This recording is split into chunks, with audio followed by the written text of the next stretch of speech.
today is all about the 7 lakes of San Pablo. That's what it's all about.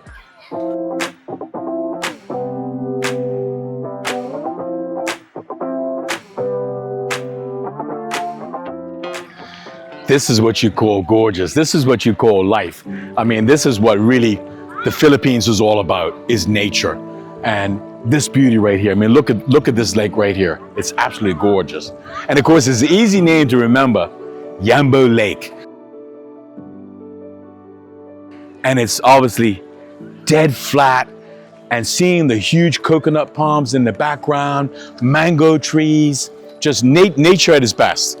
Want to encourage all my friends around the world, and now I'm only at the first lake, but I want to encourage them to come and check out the 7 lakes of San Pablo. Gorgeous.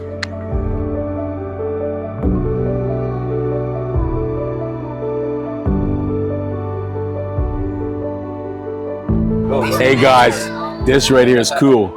They call it boko, but this is coconut, right?